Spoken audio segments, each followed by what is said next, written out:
Hello, hello everyone. It is Tuesday morning and wanted to come on here today and share with you about different abbreviations you will see on a when you're reading a crochet pattern. And I've written some down. I've got several. I may not get through all of them this morning on this video, but I'm going to try to.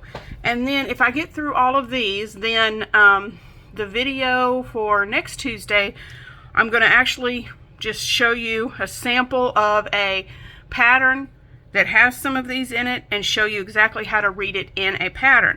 But what I want to start off with first are these. Now, CH, if you see that in a pattern, starts off, this stands for chain. And of course, guys, you know what a chain is. We start off with our slip knot, and it's just pretty much, hopefully I keep my hands in frame, making your chains. Over, yarn over, pull through, yarn over, pull through, and repeat that till you get the amount of chains that are stated in the pattern, like this, okay? So you've got your chains. Whoop, sorry, keep going out of frame. I'm getting better at this, but I'm still practicing. All right, so there's your chain. Now, another thing you might see is this right here, HK. I don't see that too often in patterns, but every once in a while I do, and that just stands for hook. And you might see it saying like, insert first stitch in second chain from hook, and you might just see a HK, or they spell it out, either one. And then yarn over, this YO, this is yarn over. Okay, that's what that one means. And that's just, yarn over is just bringing your yarn over your hook. Now, I didn't write it on here, but some people yarn under, and that's going this way. And that's very odd to me. It's hard for me to do it that way, so I always yarn over. But that's what YO stands for. Now, you've got another stitch that you will see in your patterns. And this is SLST. That just stands for slip stitch. And all a slip stitch is, and I'm going to show you these on this chain, is just going into your whatever stitch they tell you to go into. And then yarn over and pull through, and then immediately pull through that loop again, and that's a slip stitch. Go into your stitch, yarn over, pull through, and pull through again. Okay, so that's your slip stitch. Let me take this out. Okay, now the next one that I have on my list is SC, and I'm going to just tell you the names of these and then show you these next four. This is single crochet, half double crochet, double crochet,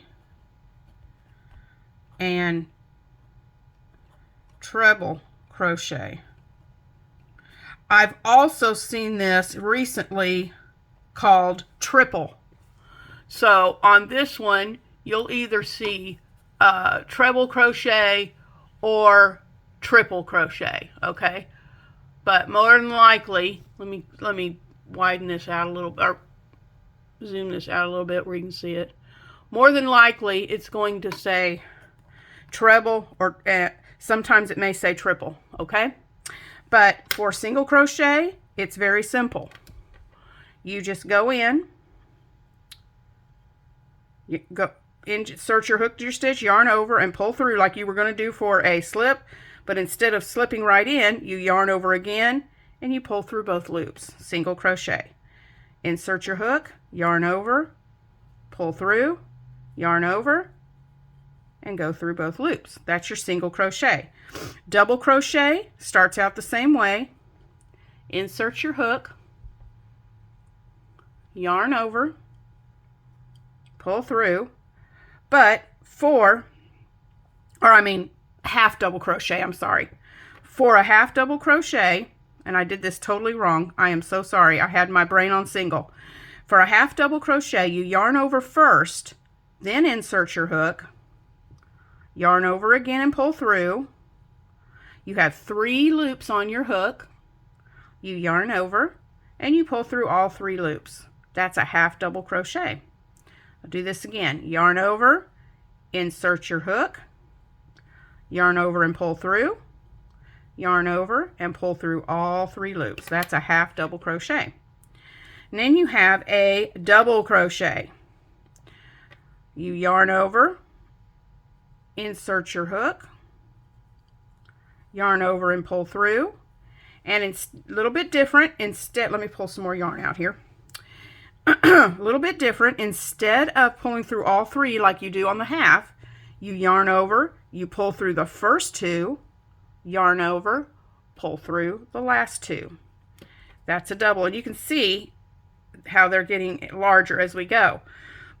Now we have the treble or triple crochet, and with this one you yarn over 2 times, then you insert your hook, yarn over and pull through, and now you have 4 loops on your hook. 1, 2, 3, 4. You're going to yarn over and pull through 2, and you're going to do that 3 times. Triple crochet. 3. 1, 2, 3. And that's your triple or treble crochet. Okay? Now, we also have, you might see DTR. That is a double treble crochet or triple. Okay? And what you do for that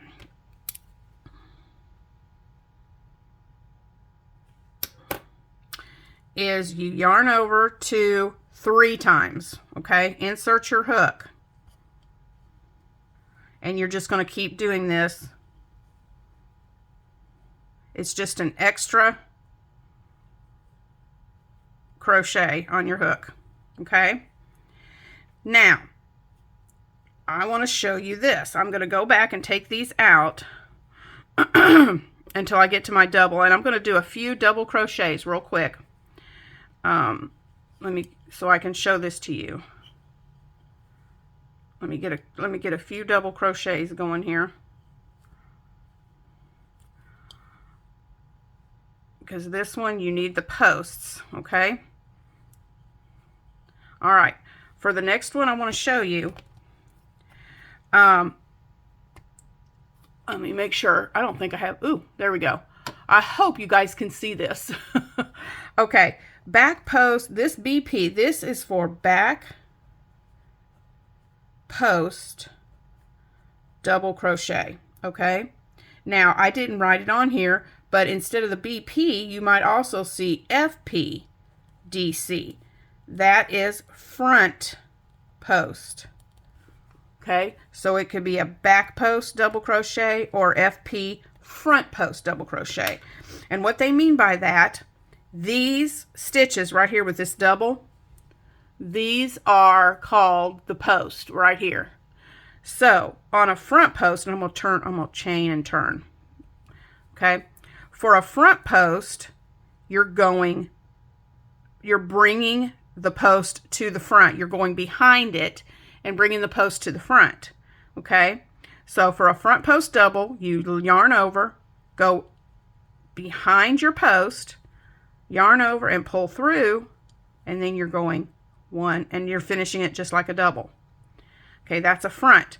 Now if you're doing a back post double, you're bringing the post, instead of bringing it up to the front, you're bringing the post to the back. You're yarning over, and you're going to go in from the back, bring your hook over and around, and I like to just fold my work like this so I can make that post right there pooch out a little bit, yarn over and pull it through so you've grabbed that post, and then you just finish it like a double crochet.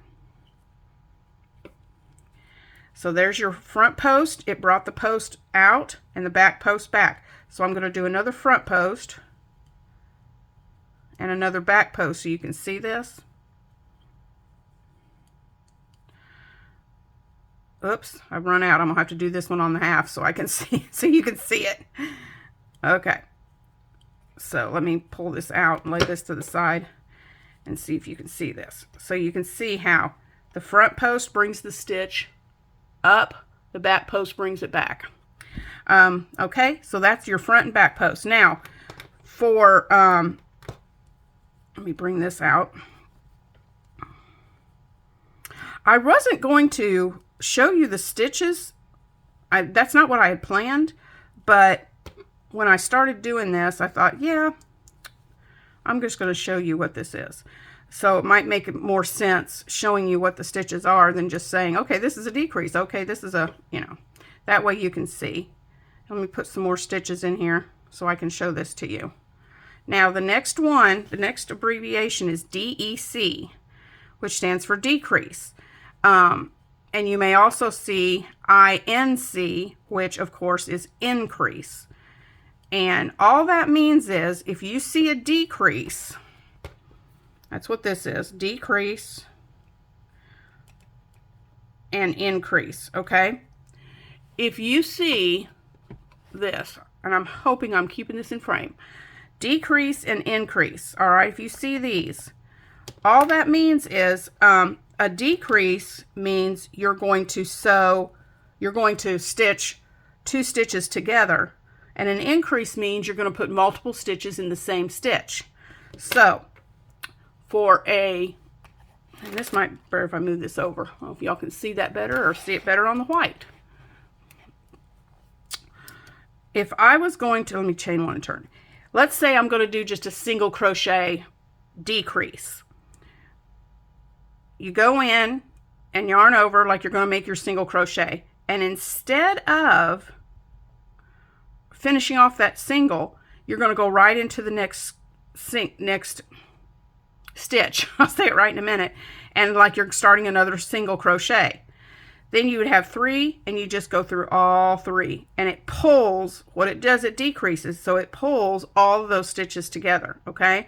Now for an increase, all it is, and the pattern will tell you how many increases to do, and I'll show you that next week when we get into actually looking at a pattern. But to increase, you just do this, like let's just say they said to increase 2 stitches. Or just do an increase. You're going to put 2 stitches. So I just put 2 in 1 stitch. That increases that row by 1 stitch. When you decrease, it decreases by 1 inch. Okay? Or by 1 stitch. By 1 stitch. I'm sorry. I am having trouble talking today. All right. Now, this one, this symbol right here is repeat, means repeat. And you can see it different ways. It may just say REP, or you may see an asterisk, or it could have brackets. And like if you had, if it told you double crochet, chain 2, double crochet, and then you saw the brackets like this, that means you're going to repeat that in 1 stitch. And usually it'll tell you, it'll say 4 times, 5 times, whatever. At the end of that, it'll tell you how many times to repeat it. But sometimes it'll have the brackets. Okay. And sometimes it'll have the brackets. Sometimes it may just have, it'll have an asterisk, and it'll say from here to here, repeat 3 times, or whatever. Or sometimes it'll just have REP. But these will make more sense. I just want you to get in your head what the abbreviations mean, so that when we do go look at the part in a pattern, you'll actually know. This just stands for rounds, okay? Or it may just say RD for round. SK means skip. That means you're going to skip a stitch. TOG means together. And that's the same thing as what we did with increasing when we increase a stitch. You're sewing, it'll tell you to put 2 stitches together, and you'll see TOG, and I'll show you that more clearly next week. RS just stands for right side of your fabric. WS stands for wrong side. Okay. And what I like to do, depending on the pattern, it'll say end your last row on the right side or end your last row on the wrong side. When I'm doing my work, if I'm working on the right side, I put a stitch marker in one of the stitches on top of the pattern. Just like this, say this is my right side. I would put a stitch marker right in here. I don't have one laying here, I'd show you. But I just insert a stitch marker on top of it so that I know when my work is this way where the stitch marker is, I know that's the right side. So I always just mark it with a stitch marker. So those are the symbols that I figure would be a good start. And I hope this helped. And I hope I didn't go too fast. If you have questions, please just leave them in the comments and I'll be more than happy to answer your questions. And if there's a symbol that I've overlooked, let me know and I'll show that next week. But yeah, this is pretty much the basics that you'll see in just about every pattern. But I will get more into detail with that next week. So I hope you guys are having a terrific Tuesday and I will see you soon. Bye, guys.